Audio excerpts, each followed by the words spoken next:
तर भावांनो, विचार करा, तुम्ही बेरोजगार आहात, पैशांची प्रचंड अडचण आहे आणि अचानक तुम्हाला असा एक परीस म्हणजेच आपला मॅजिक कॉइन मिळतो जो तुमचं नशीब बदलू शकतो. पण त्या पैशांसोबत जर एखादा भयानक आत्मा तुमच्या घरी राहायला आला तर विषय हार्ड वाटतोय ना. आज आपण बोलणार आहोत नुकत्याच आलेल्या भूतम भयम या चित्रपटाबद्दल. हा चित्रपट मल्याळम ब्लॉकबस्टर रोमांचमचा अधिकृत रिमेक आहे. हे तुम्हाला एंड क्रेडिट्स मध्ये दिसेलच. पण हा सिनेमा तुम्हाला घाबरवतो की हसवतो, चला डिकोड करूया.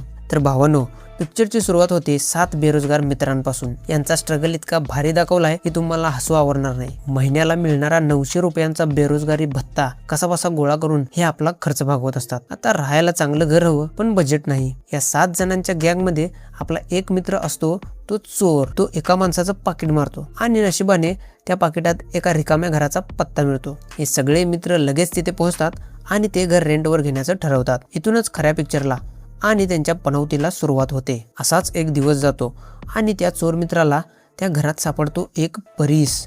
एक नाण्या एवढा चमत्कारी दगड असतो तो. ज्याच्याकडे हा परीस त्याच्यावर पैशांचा पाऊस पडणार हे फिक्स. तो मित्र तो परीस विकायला एका माणसाकडे जातो.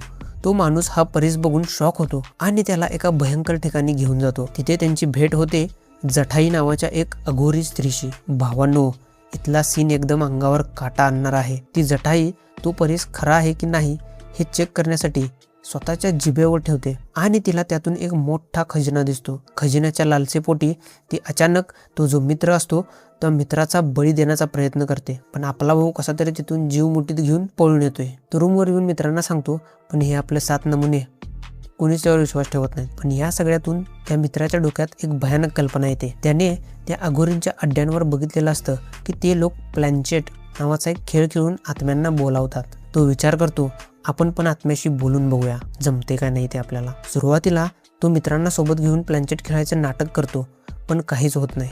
मग तो त्यांना मुद्दाम गंडवतो.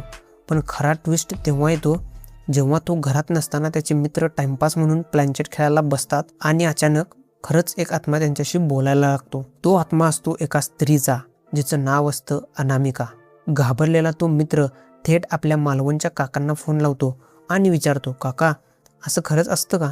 काका सांगतात, हो बाबा, पण तो आत्मा तुला रातोरात करोडपती पण बनवू शकतो आणि रस्त्यावरचा भिकारी पण. मग काका त्यांना त्या आत्म्याला खुश करण्यासाठी काही रेमेडी किंवा काही उपाय सांगतात. मग काय, हे 7 मित्र त्या अनामिका नावाच्या आत्म्याच्या मदतीने बिझनेस चालू करतात आणि अफाट पैसा कमवायला लागतात. सगळं कसं एकदम भारी चालू असतंय. पण पिक्चर इथेच पलटतो. हळूहळू विषय खूप भयानक व्हायला लागतो. कारण ज्या आत्म्याशी हे गेले कित्येक दिवस बोलत असतात ती कोणती साधीसुधी आत्मा नसते, तर ती असते एका राणीची आत्मा. आता ही राणी कोण आहे, या 7 बेरोजगार मित्रांचा आणि त्या राणीचा काय संबंध आहे आणि तो परीस शेवटी कोणाला मिळतो, हे सगळं बघण्यासाठी तुम्हाला भूतम भयम बघावं लागेल. तर भावांनो, माझा रिव्ह्यू सांगायचा झाला तर पिक्चर भारी आहे. फर्स्ट हाफ तुम्हाला हसवणार. या 7 मित्रांची कॉमेडी, त्यांचे पंचेस एकदम भारी आहेत.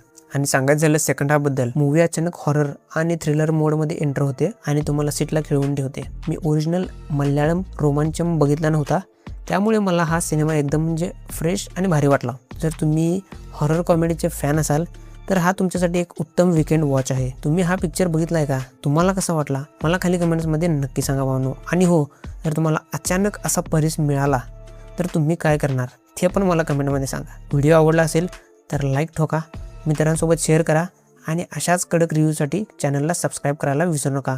कारण जेव्हा जेव्हा मी व्हिडिओ अपलोड करेन तेव्हा लगेच तुमच्यापर्यंत व्हिडिओ पोहोचला जाईल. तर भावांनो, आजच्या पुरतं एवढंच. भेटूया आणखीन एका अशाच नवीन व्हिडिओमध्ये. तोपर्यंत tata bye bye, take care आणि काळजी घ्या भावांनो. जय महाराष्ट्र.